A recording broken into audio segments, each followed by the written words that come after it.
Bienvenue et merci à toutes et à tous pour votre participation à ces webinaires professionnels proposés par le Salon du Livre et de la Presse Jeunesse en Seine-Saint-Denis. 2 journées composées de plus de 80 rencontres avec l'édition Jeunesse. Nous sommes également heureuses et heureux de vous inviter au salon qui s'apprête à ouvrir ses portes mercredi prochain, le 30 novembre, et qui se déroulera jusqu'au lundi 5 décembre à Montreuil. En tant que professionnel du livre et de l'enfance, il vous suffit de vous accréditer en ligne sur slpjplus.fr pour vous y rendre en accès libre sur toute la durée de l'événement. Nous vous attendons nombreuses et nombreux et nous sommes ravis de laisser la parole aux éditions Ozu sur la question « Est-il encore possible d'innover en roman jeunesse ?» Nous laissons la parole à Jennifer Rossi pour introduire cette rencontre. Bonjour à tous. Est-ce que vous m'entendez bien? On nous entend? C'est bon? Je vous laisse réactiver votre son aussi, Pascal et Mélodie, et je vais partager mon écran tout de suite. Hop, et voilà. Et voilà. Bonjour, je suis ravie de vous retrouver aujourd'hui. Merci beaucoup de votre présence. Je suis Jennifer Rossi, je suis responsable des romans chez les éditions Ozu. Et je suis aujourd'hui en présence de deux de nos auteurs pépites, s'il en est, Pascal Brissy et Mélodie Mouret. Bonjour. Merci beaucoup de vous rendre dispo pour cette rencontre autour de l'innovation. On a choisi de vous parler de ça aujourd'hui. Est-ce qu'il est encore possible d'innover en littérature jeunesse? Vous vous en doutez, c'est une question rhétorique pour nous, puisque bien sûr, il est possible d'innover et on peut le faire de maintes façons, de plein de façons différentes. Pourquoi la première question, c'est pourquoi est-ce qu'on a envie d'innover en littérature jeunesse? Est-ce que c'est encore nécessaire? Évidemment, on part vraiment du principe, nous, qu'il y a plein de choses à faire en littérature jeunesse. Pourquoi? Parce que les enfants d'aujourd'hui ne sont pas les enfants d'hier. Et c'est vrai que le domaine de la jeunesse, s'il en est par rapport à d'autres domaines, c'est vraiment celui où on doit être le plus réactif et le plus créatif pour continuer d'intéresser l'enfant et l'adolescent au travers de son évolution. Un enfant de 10 ans d'aujourd'hui n'est pas l'enfant de 10 ans d'il y a 10 ans, vous me suivez? Et on a besoin de continuer de s'adapter à ces problématiques actuelles et à la façon dont il grandit. Donc c'est ça notre mission chez Ozu. C'est vraiment un principe fondateur, je dirais, de notre ligne éditoriale. C'est vraiment une envie et une mission qui m'est très chère. Et on va vous parler un petit peu durant ces 45 minutes de la façon dont on a envie de gérer cette innovation et des livres qu'on vous propose avec les auteurs qui prennent cette mission à bras-le-corps eux aussi et qui travaillent avec nous de concert pour proposer des textes qui apportent vraiment quelque chose dans ce domaine-là. Je commence en vous parlant un petit peu de qui on est, très très rapidement. On est une équipe, on est 4 personnes. Je ne compte pas également Akeza qui est notre stagiaire en ce moment et qui nous prête une très grande main forte sur tout notre travail. Et on a surtout un pôle d'auteurs très important. C'est hyper important chez nos auteurs et c'est pour ça qu'on voulait vraiment faire cette présentation avec des auteurs maison qui ont accepté de faire cette aventure avec nous. Parce que il faut savoir que chez Ozu, on est à 90% en création française. C'est quelque chose qui est hyper important pour nous, pas par chauvinisme ou par désir de France absolument, mais parce que justement, on est dans cette envie de création et de proposer quelque chose à l'enfant ou à l'ado qui soit toujours au plus près de ses préoccupations. Et c'est vrai que la création, c'est ce qu'il y a de plus fort. Donc, on a pas mal d'auteurs maison et des auteurs qu'on accompagne depuis très longtemps ou qui nous accompagnent depuis longtemps comme Pascal. Il y a des primo-romanciers ou romancières comme Mélodie, qui n'est pas tout à fait primo-romancière, parce qu'elle est autrice à succès dans le théâtre, qui nous accompagne et qui accepte de faire cette aventure avec nous. Donc, je l'ai dit pour la création française. Vous avez ici un panel des choses qu'on a créées dernièrement et en toute avant-première des visuels de couverture de nos sorties en 2023. Il y a Kintsugi, qui était un roman de la rentrée littéraire en même temps que Max Talent, qui est vraiment un joli texte, et trois nouvelles sorties prévues en 2023, dont une série Pirates de l'espace qui sera un space opéra proposé pour les plus jeunes, la trilogie finale, le 3e tome de Aurora et un nouveau Cellule 24 qui est une série très particulière qui a bien marqué l'année dernière les esprits de Maxime Gilliot. Quand je dis création et innover, ça ne veut pas dire faire trop de choses tout le temps. On a vraiment cette envie de garder une production stable, de ne pas faire trop de bouquins, de ne pas inonder le marché, mais de rester toujours, et c'est le cas, ce qu'on fait depuis 5 ans maintenant. On reste vraiment à une production entre 55 et 60 titres par an, mais on traite différemment. On essaye à chaque fois de proposer quelque chose de neuf et de travailler autour de cette idée de la littérature populaire de qualité, donc de vraiment être au plus proche de ce que veulent, de ce dont ont envie les enfants et de nous, de quelle façon est-ce qu'on va leur apporter des nouvelles choses au travers de ce dont ils ont envie eux. Vous m'arrêtez si je dis des conneries, hein, des bêtises, Pascal et Mélodie. Donc, on travaille beaucoup autour de cette envie-là, des pitchs qui soient vraiment au cordeau, qui soient très travaillés et qu'on se dise que pour nous, au Zoo, c'est un ton, c'est une envie qu'on ne s'ennuie jamais. Ça ne nous empêche pas de traiter de problématiques diverses et variées. On parle du handicap, on parle de la différence, on parle du fait de s'intégrer, on a parlé des orphelins avec Max. On traite de plein de choses qui ne sont pas faciles, mais jamais de façon moralisatrice, jamais de façon ennuyeuse ou lourde. En tout cas, notre pari, c'est d'essayer de toujours traiter des thématiques de façon vivante et ouverte. Et je parle beaucoup, j'emmène beaucoup les gens avec cette histoire de plateforme de jeu.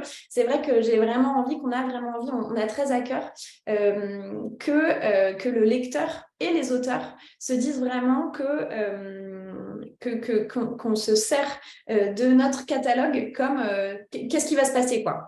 Et on va proposer de nouvelles choses et c'est vraiment dans cette optique-là l'innovation.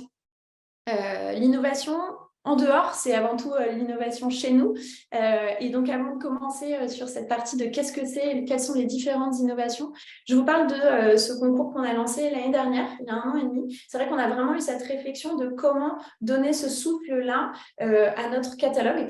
Et ça passait par commencer à rechercher des primo-romanciers et à envoyer ce message de dire qu'on avait envie de mettre sur le devant de la scène. C'est comme ça qu'on innove aussi, en proposant à des auteurs qui n'ont jamais fait de roman d'en faire, d'en écrire.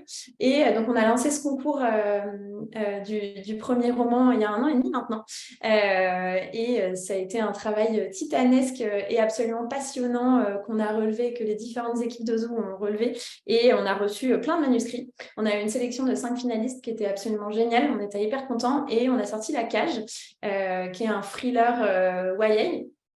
Et ce qui est assez intéressant, toujours dans cette optique d'offrir des nouvelles façons de lire, c'est que pour la première fois dans ce domaine-là du YA, on a sorti en même temps l'édition papier, l'édition numérique et l'édition audio. Dans cette envie de se dire que c'est à l'ado de choisir lui-même son support de lecture et qu'aucun support ne vaut moins que l'autre. Donc, c'était une façon de vous présenter un petit peu cette dynamique-là. On en est hyper contents et ça continue. Et pour entrer dans le vif du sujet, qu'est-ce que c'est innover aujourd'hui dans le roman jeunesse? On peut innover de plein de façons différentes et on a choisi à chaque fois de vous présenter 2 projets pour illustrer ces différentes thématiques. On peut innover par l'objet, la fabrication.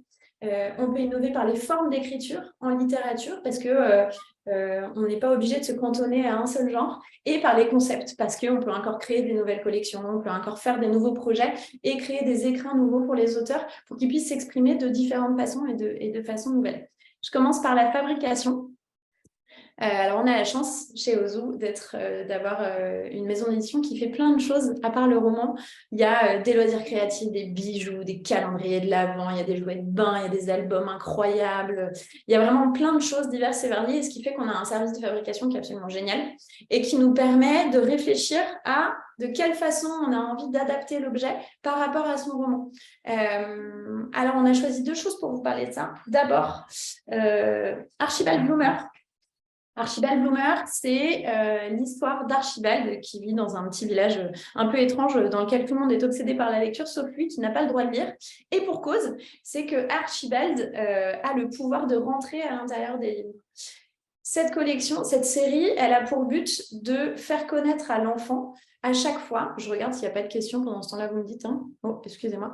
Elle a pour but de faire connaître à chaque fois à l'enfant un différent genre littéraire. Donc, dans le premier tome, c'est la cape et l'épée. Et donc, à chaque fois, à l'intérieur, on va revenir sur les grands genres, les grandes thématiques et les grands codes du roman de cape et d'épée. À la moitié, à peu près, ou à la fin du premier tiers de l'ouvrage, Archibald plonge dans le livre. Et à partir de ça, on avait vraiment envie de créer un regard de mise en abîme du lecteur vers le livre. Et donc, dans ce cas-là, ce qu'on a fait, c'est qu'on a fait une découpe en jouant sur le livre qui est autour et l'histoire à l'intérieur. Donc ça, c'est le monde d'Archibald. Et à l'intérieur de la découpe, on a le monde dans lequel lui est plongé. Et donc, c'était vraiment une façon de dire ce livre n'est pas comme les autres parce que tu vas pouvoir plonger dans l'aventure en même temps. Et de la même façon, on a joué sur une maquette intérieure où on a vraiment joué sur cette mise en abîme, sur ce regard du livre qui parle du livre et d'avoir à chaque fois, vous voyez, des dessins qui montrent les pages qui se tournent. On a Archibald qui, des fois, est vraiment toqué par un saut de paragraphe. On a ce crayon qui vient de temps en temps écrire et c'est vraiment un univers qui est fait de papier où parfois les constellations la nuit sont les yeux des lecteurs qui regardent le livre qui se passe. Et on a vraiment beaucoup joué sur cette maquette qui interagit avec l'ouvrage. Je vous montre ça effectivement et apparaître l'année prochaine. Vous découvrez ce nouveau visuel. Donc là, on sera dans le code de l'horreur et on joue de la même façon avec le monde d'Archibald autour et le monde, une réinterprétation du Dr Jekyll et Mr Hyde à l'intérieur. Donc, une première facette de ça. Seconde facette, c'est Pascal, je vais te laisser la parole. Pascal Brissy, j'ai regardé tout à l'heure, du coup, par curiosité, Pascal, tu es auteur de 135 romans, m'a dit Babelio. Oui, il en manque un peu, mais c'est pas grave. Ouais. Est-ce qu'on arrondit à 150 du coup? Oui, je pense. Du coup, Pascal, c'est un auteur maison qu'on suit depuis longtemps, qui a fait notamment pour nous L'Appel des loups, L'Appel des lions, Les aventures de Balthazar Fox. Tu as fait plein de choses aussi par ailleurs. Et tu es l'auteur de deux de nos nouveautés cette année. D'abord Louve et ensuite un autre ouvrage dont on parlera à la fin. Louve, c'est un roman pour ados. Est-ce que tu peux nous en parler? Oui, alors déjà, je m'excuse parce que j'ai l'impression d'être dans une grotte, mais parce que j'avais du soleil qui arrivait sur mon écran. Donc, ça fait un peu... C'est très bien c'est très bien pour l'ambiance de Louvre. C'est vraiment fermé, où tout le monde regarde tout le monde. C'est exactement ce qui s'y passe. Louvre, en fait, c'est l'histoire de Ambre qui est au lycée, qui a une vie plutôt bien rangée, plutôt bien calée, malgré quelques petits soucis techniques. Puisque, comme vous le voyez sur la couverture, c'est une louve-garou. Ses parents ne sont pas au courant, il n'y a que son grand-père, et coup de chance, son grand-père est garde forestier. Donc, une fois par mois, à la pleine lune, elle va chez lui, prétendant lui rendre visite parce que le pauvre est tout seul, et il l'enferme dans une cellule, et tout va bien. Et voilà, la vie est sous contrôle, il n'y a pas de souci pour cet ado. Bon, il y a bien au lycée ce jeune homme qui vient d'arriver, qui est plutôt beau gosse, mais très agaçant. Seul problème, c'est que son grand-père l'appelle en disant cette nuit, après la dernière pleine lune, il y a eu un mort dans la forêt et qui a été attaqué par un animal, et ce n'est pas possible puisque tu étais en cellule, ou alors on n'a pas compris, tu as trouvé un moyen de t'échapper. Donc commence là une sorte de chasse à mort, puisque quand deux loups-garous sont sur un même territoire, c'est justement une lutte à mort. Et évidemment, les choses vont se compliquer pour Ambre, qui va devoir se gérer toute seule très rapidement et essayer de savoir qui est l'autre loup-garou. Et dans ce livre, ce qui a été très sympa, c'est d'avoir ce personnage féminin fort, mais aussi un autre personnage qui n'était pas prévu au début et qui a été mis à l'index par mon éditrice, Jennifer, justement, et qui a mis en avant que la ville est devenue un personnage à part entière. Et ça, c'est devenu un point très, très intéressant du roman. Donc d'avoir ce côté à la Twin Peaks pour la référence, avec des gens qui espionnent. Tout le monde a un secret dans cette ville, tout le monde espionne tout le monde, on ne peut rien faire sans que quelqu'un le sache. Et ça a été une chose très intéressante du roman à mettre dans l'histoire, à mettre en avant. Voilà. Après, il y a un côté, comme tu disais, pour la fabrication, j'en parle tout de suite ou... Ouais, effectivement. On voit sur cette couverture la dualité. Moi aussi, je l'ai.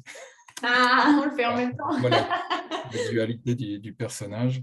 Voilà, Ambre qui aimerait bien être comme tout le monde, etc. Et qui a également d'autres secrets que celui du loup-garou. Et voilà, il y a eu ce concept de couverture, pareil, qui est une idée de Jennifer, et qui est absolument génial parce qu'elle Les ados adorent, hein, et moi aussi. Donc, Alors, c'est vrai que du coup, ce qui était hyper intéressant dans ce texte, c'est des passages que toi, tu donnes aussi, Pascal, cette dualité et effectivement le fait que le lieu est un personnage et cette dualité entre le personnage caché et la personne qu'elle voudrait être et la personne qu'elle est en réalité. D'ailleurs, la baseline du livre, c'est le monstre est caché en chacun de nous. Il y a vraiment des passages dans le livre avec une alternance narrative. On a des passages où c'est le monstre qui domine et c'est lui la voix. C'est des passages en Italie qui sont extrêmement forts. Et on a ces passages où elle essaie de dominer et essaie de comprendre cette dualité-là. Et d'ailleurs, c'est ce chemin qu'elle fait au fur et à mesure de l'intrigue, c'est de réussir à s'accepter telle qu'elle est. Et c'est ce qui va lui permettre de, peut-être, je ne spoil pas, dominer la bête. Et il y avait vraiment cette envie de faire apparaître ça dans l'objet en lui-même et se dire, effectivement, on a une magnifique couverture de Patrick Conan qui fait de très très belles couves, notamment pour nous, mais aussi pour plein d'autres éditeurs jeunesse, et qui a vraiment pris à bras le corps. Il y avait cette possibilité de se dire, et si on fait un rabat dans l'autre sens, ça peut nous apporter cet effet duel, cet effet de duo et dans les deux personnalités. Et là, c'était vraiment une envie de se dire que la fabrication souligne un aspect du texte qui est hyper fort et qui fait vraiment cette différence. Et je vous montre la partie complète, oui. Ouais, l'intérieur aussi qui est hyper cool. On a les deux loups-garous qui se battent. Ben, c'est vraiment vachement bien et je trouve que ça a apporté vraiment quelque chose d'un ton à ton histoire. Ça venait vraiment bien souligner le concept de ce que tu avais voulu faire. Alors, et en plus, selon certains chapitres, on est vraiment, comme le disait Jennifer, du point de vue du loup-garou, mais on ne sait pas quel loup-garou on suit.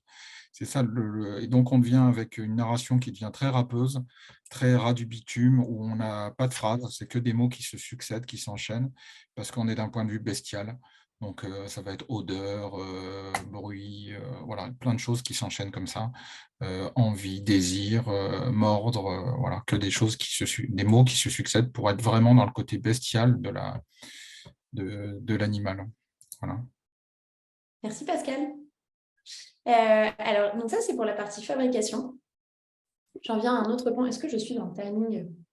Il y a une question, je t'interromps, il y a une question y a-t-il une nouvelle édition prévue pour le concours du premier roman par Marguerite? Alors, tout à fait. Et effectivement, et il se pourrait qu'on en parle à Montreuil prochain. Donc, je vous invite à nous suivre. Je peux jouer? Je peux candidater ou pas? Non, on n'a pas le droit. C'est des primo-romanciers, Pascal, je suis désolée. Oui, mais je sais, mais on fait comme si. Non, Quand je sortirai un concours du 136e roman, tu seras un des seuls à candidater, je pense. Je ne pourrais pas, tu me connais, je serai au 250. Ben oui, c'est ça. On va faire une fourchette, peut-être, entre 150 et 200, tu vois. Ouais, si seulement la quantité faisait la qualité. Faisait la qualité. Un second aspect, c'est les formes littéraires repensées. C'est quelque chose qui, je trouve, fait vraiment, j'en parlais, je parlais de notre mission et de nos envies. C'est un truc, un sujet moi, qui me passionne, qui est de dire qu'on n'a pas encore tout présenté, à l'ado notamment, mais à tous les âges. On n'a pas encore tout étudier des possibilités. Pourquoi? Parce que l'adolescent ou l'enfant a des voies de communication qui sont tout à fait différentes de celles qu'on a connues quand on était nous-mêmes enfants ou ados. Je ne vous dirai pas combien de temps ça fait pour moi. Mais effectivement, on a un monde qui est en constante évolution et surtout, je trouve que ce qui est hyper intéressant, et c'est là que Mélodie a été fabuleuse dans Max Talent, c'est qu'on peut se dire que les arts naviguent les uns avec les autres et qu'on n'est plus obligé aujourd'hui d'être tout cantonné au tout roman et qu'on peut vraiment faire voyager les choses parce qu'elle l'a fait avec différents formats narratifs dans Louvre et on peut vraiment réfléchir les formes littéraires de différentes façons. Je prends un premier exemple, c'est Les influenceuses d'Anouk Filippini. Le principe de base de cette série, c'était et si, c'était vraiment ça le pitch initial, c'était et si on faisait une série au code pseudo-girly, très orientée l'histoire de Nana, et qu'en réalité on s'en serve pour traiter de personnages avec une réelle profondeur et à qui il arrive des vraies choses de tous les jours. Donc parler de la séparation des parents, du harcèlement, de la grossophobie au travers du réseau social. Donc là, en l'occurrence, ce sont 4 amies qui se suivent depuis l'enfance et qui sont au collège et qui ont décidé, pour rester copines, alors qu'elles ne sont pas forcément tout le temps dans la même classe, etc., de créer leur chaîne YouTube. Et du coup, elles décident de faire ça. Chacune a sa spécificité, chacune a sa personnalité. Il y en a une qui est à fond sur les sports extrêmes et qui skate. Il y en a une autre qui est à fond sur la musique rock des années 70. L'autre qui fait des expériences de physique-chimie et l'autre qui est plutôt orientée beauté. Et on a choisi et Anouk a fait ça remarquablement bien, de traiter cette histoire un petit peu différemment dans les formes. Donc, d'à la fois avoir cette narration normale avec des dialogues, etc., et d'intégrer au mode de communication les modes de communication des adolescents. Donc, que ce soit par des didascalies, excusez-moi, des échanges de textos, que ce soit par les commentaires sous les vidéos, des fils d'actualité, des vidéos elles-mêmes. C'est vraiment quelque chose qu'on a voulu voir intégrer, faire partie prenante de l'intrigue, et chaque partie se parle l'une avec l'autre. Et ça rend la lecture extrêmement dynamique. Ça nous permet d'accéder à un lecteur qui n'est pas forcément tout le temps hyper à l'aise, mais qui se rend compte que ces personnages vivent parce qu'ils sont au plus près du réel, parce qu'ils vivent comme eux vivent la réalité, c'est-à-dire en échangeant des messages, en commentant des trucs, parce qu'on n'a pas une seule façon de dialoguer avec les autres aujourd'hui. On a une multiplicité de façons de dialoguer. Et c'est vraiment cette envie qu'on avait envie de rendre. Et donc, à chaque fois, de traiter le projet de façon différente. Et on a ces pages de films pour les moments où elle se filme, elle. Et ça marche super bien, vraiment. C'est une histoire du coup très vivante et très agréable à lire. Et on est vraiment au plus près de ces nanas qui, en fait, ont une vraie profondeur, sont vraiment intelligentes, ont des vrais soucis. Et elles sont vraiment hyper attachantes. Donc ça, c'était dans la forme littéraire, vraiment à la fois en tant que maquette et en termes d'écriture. Seconde chose, Ah, mais oui, effectivement, on a un 3e tome qui sort en avril et je vous laisse découvrir notre magnifique couverture tout en été pour l'année prochaine. Et j'embraye sur Max Talent. Mélodie Mouret, vous ne la connaissez peut-être pas, mais si vous ne la connaissez pas, renseignez-vous. Surtout, courez voir ses pièces. C'est une autrice et une metteuse en scène à succès de très grand talent. Elle est la créatrice de la pièce Les Crapauds Fous et de la pièce La Course des Géants. Ce sont 2 pièces qui se sont jouées, qui ont commencé au Théâtre des Béliers à Paris et qui vivent une vie incroyable et qui continuent à vivre de multiples façons. Ce sont des grandes découvertes, donc si vous ne les connaissez pas, vraiment courez-y.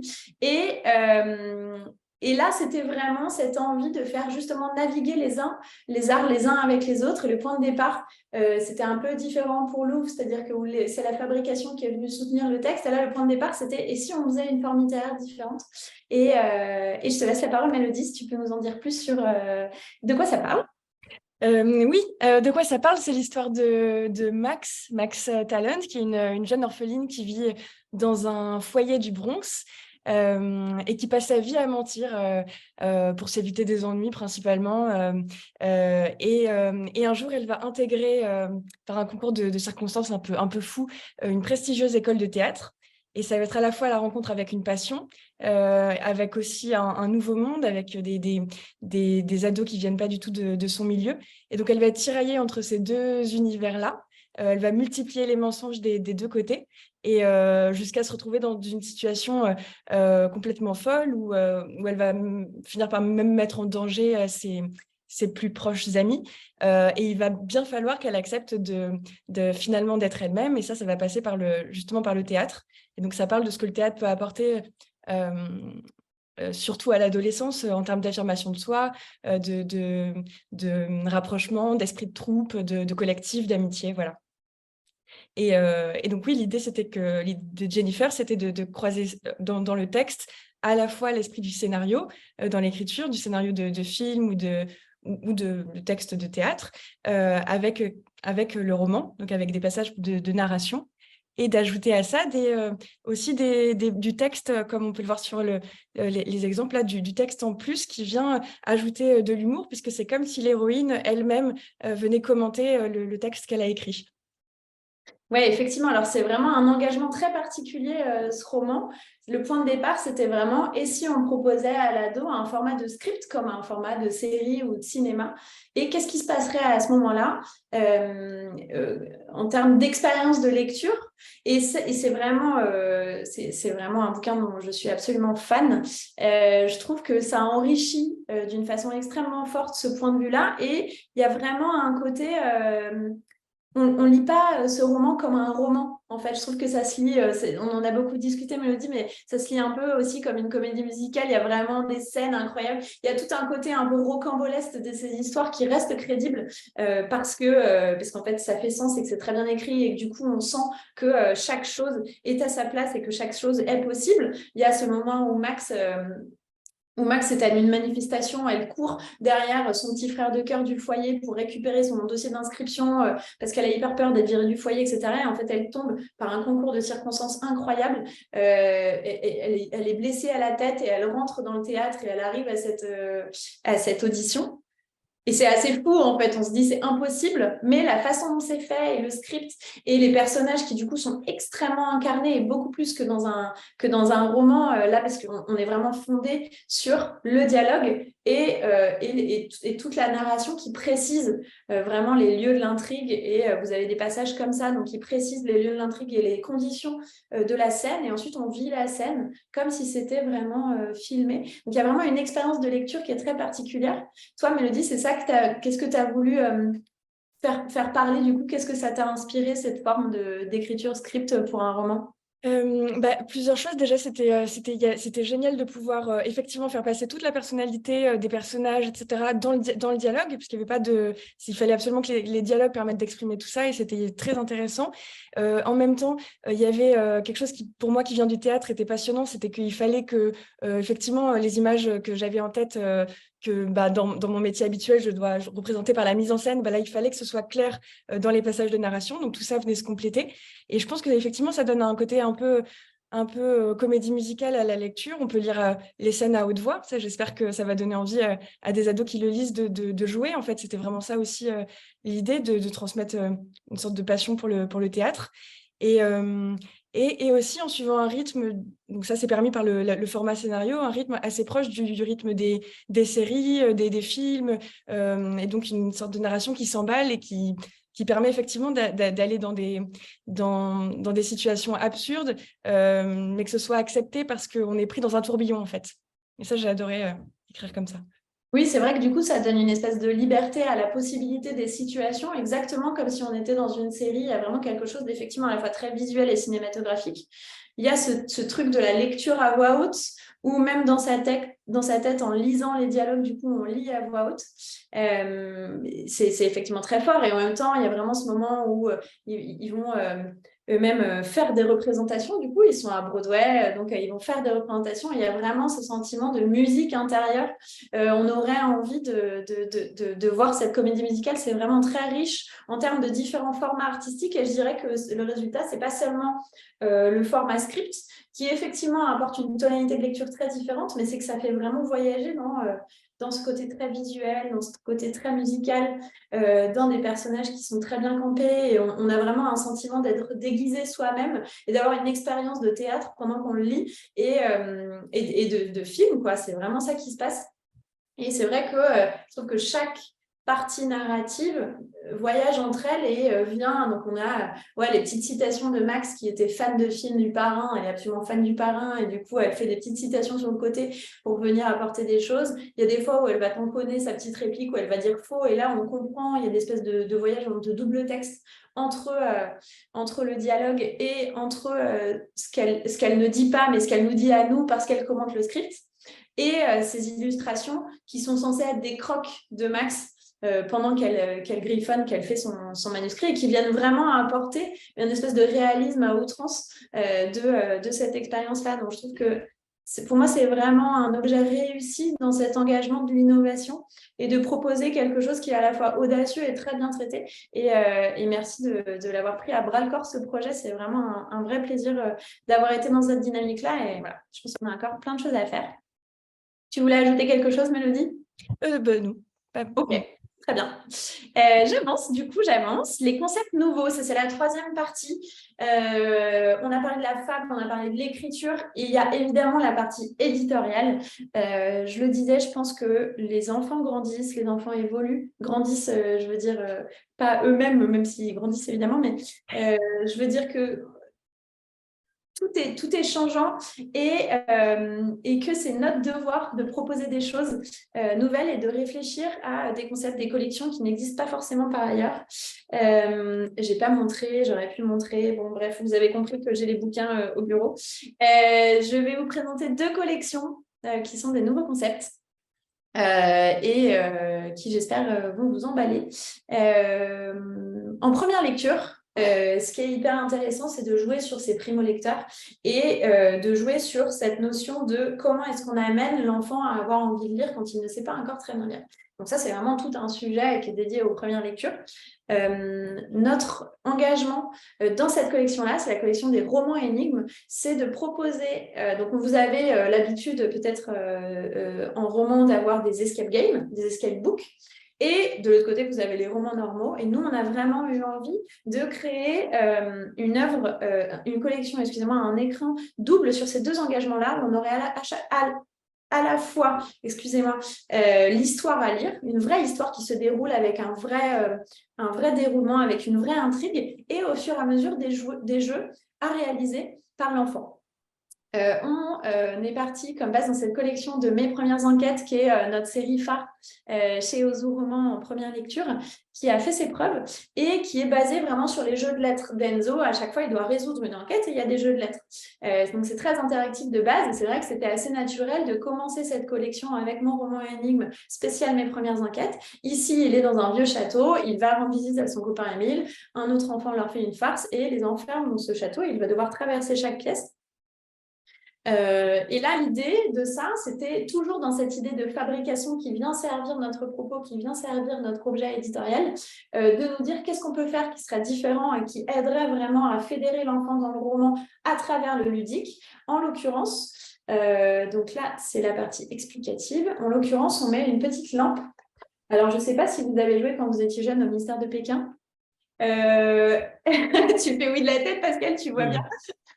Il y a un côté très Madeleine de Proust dans ce petit filtre rouge qui permet à l'enfant en fait de résoudre des énigmes en même temps qu'il va devoir résoudre des jeux de lettres. Il a, vous le voyez à l'écran, des petites énigmes voilà, où il va passer son filtre rouge pour voir des messages apparaître et en même temps pouvoir écrire directement sur le papier et résoudre et donc remplir le nom de certains bâtiments, ajouter des codes, faire des rébus, faire des jeux et à chaque fois avoir son filtre, ce qui l'imprègne et ce qui lui va vraiment le rendre acteur dans ce truc dans cette lecture-là, en tout cas, et va vraiment lui donner envie d'être lui-même détective dans son roman et peut-être lire le roman sans même s'en rendre compte et être vraiment dans cette histoire-là. Donc, on a vraiment des pages où on a pas mal de textes quand même, mais on reste dans cette attractivité-là, dans cette interactivité et dans ce côté attractif de résoudre soi-même l'énigme. C'est une collection qui est vouée à continuer, évidemment. On a fait un super lancement, on en est vraiment très contents. Je vous présente en exclu deux de nos nouvelles couvertures et de nos nouveaux petits qui vont sortir en mai prochain. Il y aura un nouveau Mes premières enquêtes, donc dédié au musée des dinosaures. Et on lance mon roman du bazar. Vous la connaissez peut-être, c'est une vraie grande collection de cherche et trouve qui cartonne. Et on a décidé d'en faire un parce que Benjamin Bécu a accepté de faire un premier roman dans cette collection-là. Il avait vraiment très envie d'élargir son univers et de le faire vivre. Et du coup, il a accepté de faire un premier roman pour les du bazar. Et là, on ne va pas avoir la lampe rouge, mais on va avoir la découpe château fort. C'est quand même hyper cool pour un enfant. Et qui moi-même m'a fait beaucoup triper quand je l'ai reçu. J'ai trouvé ça très rigolo, donc je l'ai laissé longtemps sur mon bureau. Je suis vraiment hyper contente, donc voilà. Et j'en viens à nos romans de l'Avent. Les romans de l'Avent, ça part d'un principe simple qui est qu'il y a quelque chose qui fonctionne très bien aujourd'hui, qui est les calendriers de l'Avent. C'est un vrai rendez-vous aujourd'hui pour l'enfant, il y en a, et même les adultes, il y en a à toutes les sauces, mais il n'y avait pas d'objet de lecture. Et pour nous, c'était vraiment une occasion de nous servir de cette mode-là pour créer un rituel de lecture pour l'enfant et créer un espèce de rendez-vous nocturne chaque soir ou chaque matin, l'ouverture d'un nouveau chapitre en attendant Noël. Donc, le principe de cette collection, c'est vraiment d'avoir 24 chapitres scellés qui sont fermés et que chaque jour, l'enfant va venir ouvrir pour découvrir la suite de l'histoire. Donc, il va venir l'ouvrir ou avec le doigt, ou avec une règle, enfin, à son envie, ou un crayon en papier, ça marche très bien aussi. L'idée, c'est d'avoir un seul roman, une seule histoire. Chaque chapitre va se terminer en cliffhanger pour lui donner envie d'ouvrir à la même manière qu'une boîte de chocolat, à lui donner envie d'ouvrir chaque jour son petit cahier et continuer l'histoire. On a 2 tranches d'âge dédiées. On avait vraiment envie avec cette collection de ne laisser personne de côté et de s'adresser à un panel de lecteurs assez large et d'avoir des thématiques très, très différentes. Donc, on a 2 collections en cahier de 8 pages, les 6-8 ans, et en cahier de 12 pages, les 8-10 ans. On a des thématiques assez différentes et on en vient à Pascal, qui est l'auteur de l'un d'eux, qui s'appelle Le mystère de Lord Noël, qui est dans une ambiance plutôt mystérieuse. Alors, Lord Noël, coup de fil de l'éditrice, veux-tu écrire un roman de l'Avent? Mais oui, bien sûr. De quoi ça parle? En fait, au départ, j'avais envie d'avoir une ambiance Goonies, mixée avec Home Alone, Maman, j'ai raté l'avion.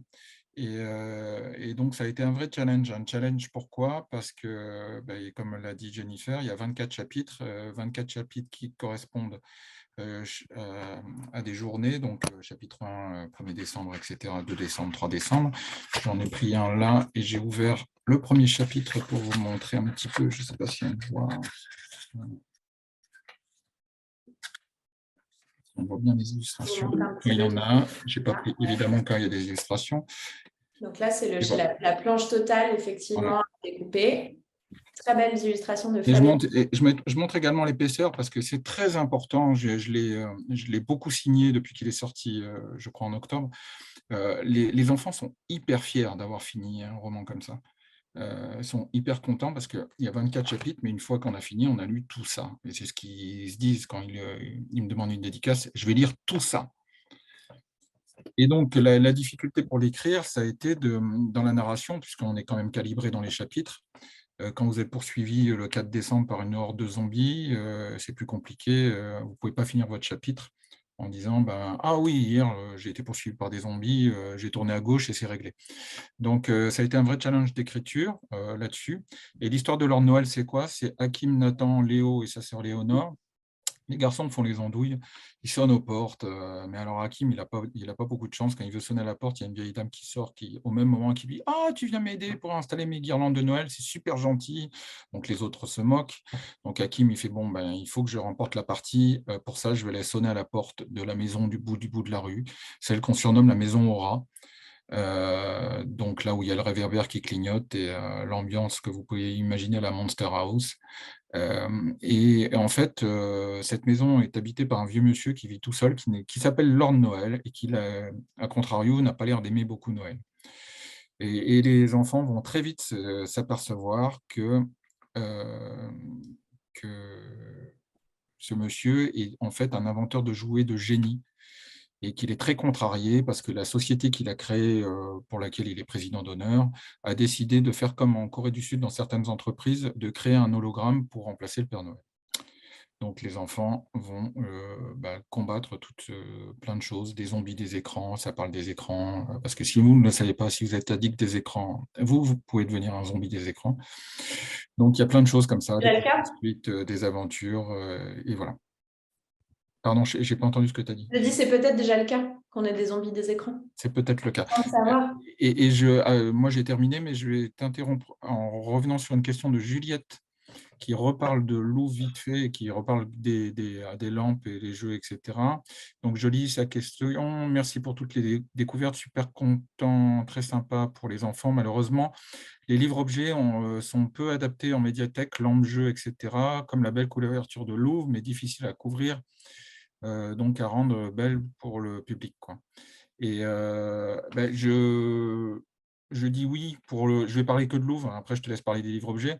Madame Brissier étant responsable de bibliothèque, apparemment, elle n'a pas eu de problème à faire la couverture pliable, machin. Maintenant, je ne sais pas. Après les livres-jeux, je te laisserai répondre, Jennifer.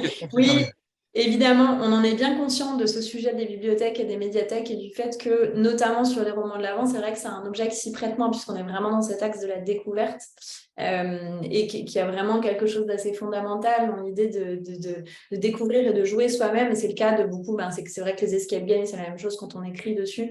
Finalement, on est sur un usage unique. Donc, on est bien conscient de ça. Et je pense qu'il y a vraiment des choses plutôt sur cette partie-là, où ça va être des objets aux formes littéraires plutôt repensés sur les bibliothèques, typiquement un Max Talent ou les influenceuses, où effectivement, ça va être plus un projet de médiathèque ou de bibliothèque. Et j'ai bien conscience qu'il y a des choses qui traitent davantage à un usage propre de l'enfant, et ce qui est un peu valable pour tout ouvrage en interaction. Mais il y a un peu le même, je t'interromps, il y a un peu le même style de question avec Sylvie qui demande si les romans de l'avant sont adaptés aux bibliothèques, parce que c'est mais ça reste des vrais romans. Une fois qu'ils sont décédés, ça reste des vrais romans. Voilà. En fait, c'est ça qui est sympa, contrairement à des calendriers de l'Avent, c'est que déjà, on a fait de beaux objets qu'on a vraiment envie de conserver. Et une fois que l'histoire est terminée, on peut tout à fait la relire. Il n'y aura pas cet effet d'ouverture. Il n'y a pas le rituel d'ouverture, voilà. Il n'y a pas le rituel, mais après, ça reste un roman que tout à fait. J'en ai lu plusieurs, sont de très bonne facture et avec une vraie histoire, un vrai récit dans lequel on peut avoir envie de revenir en dehors de Noël. J'ai plein de lecteurs ou de lectrices qui ont déjà lu le roman alors qu'ils n'ont pas eu la patience d'attendre le mois de décembre. Comment? Oui. Et tu as dit d'accord? Bah oui, moi la lecture, tu sais, c'est mon truc. Donc, je trouve ça terrible, ça me scandalise. Voilà. Et Pascal, qu'est-ce que tu as pensé du fait de partir de cette contrainte-là en tant qu'auteur, de la contrainte des 24 chapitres et du cliffhanger? Est-ce que c'est quelque chose qui a été très bloquant pour toi? Comment est-ce que tu as vécu cet exercice-là? Pas bloquant. Au départ, il y avait un enthousiasme. Et après, quand je suis rentré dans le dur, dans l'écriture, vraiment où je me suis accaparé les personnages, ça a pu être handicapant pour ça. Parce que, ah oui, ce que j'ai oublié de préciser aussi, c'est que chaque chapitre, je ne sais plus si tu l'as dit, se finit avec une mise en abîme, avec un suspense pour provoquer l'envie du lecteur ou la lectrice de revenir le lendemain. Donc, il fallait trouver donc 23 envie de tourner la page et de continuer ce chapitre. Parfois, ça a été, j'avais des craintes que ça soit superficiel. Donc, je me suis axé sur la narration. J'ai essayé d'oublier l'objet, j'ai fait juste attention à la temporalité. Et pour ça, on a trouvé des petites astuces pour justement ce que je disais comme exemple, quand on est poursuivi par des zombies, quand on arrive en fin de chapitre. J'ai juste réglé ces petits soucis-là. Mais sinon, ça a été un vrai plaisir de contribuer à cette collection, etc. D'ailleurs, on est en train de réfléchir ensemble sur d'autres choses. Sur la suite, effectivement. Pas une suite, sur une nouvelle histoire, mais dans le même concept. C'est vrai qu'en tout cas, Lord Noël manie très, très, très savamment le mystère et le côté un peu loufoque. Il y a vraiment un côté étrange Noël de Monsieur Jack aussi dans l'ambiance. Et en même temps, c'est très drôle. Il y a vraiment des passages... c'est vrai que c'est hyper haletant et ça se lit très bien comme un roman seul. C'est pas artificiel, en fait. C'est ça qui est hyper intéressant. C'est qu'on a envie de parler aux enfants et de leur offrir des bouquins qui ne sont pas seulement des excuses à un calendrier de l'Avent, mais où il y a de vraies histoires. Et c'est le cas des bouquins qu'on a proposés. Donc, c'est vrai qu'on a envie de continuer à en faire et de les décliner à l'infini sur toutes les thématiques possibles pour l'enfant. Il y a d'autres questions? Oui, par rapport à la fabrication française, voilà. C'est un vrai sujet. On arrive à le faire pour certaines choses. C'est plutôt de l'Europe aujourd'hui. Et c'est très compliqué au niveau, dès qu'on veut faire de la fabrication très particulière. Mais c'est effectivement un combat de tous les jours de produire au plus proche de chez nous. C'est vrai que notre catalogue roman, pour le coup, est presque exclusivement imprimé en Europe aujourd'hui.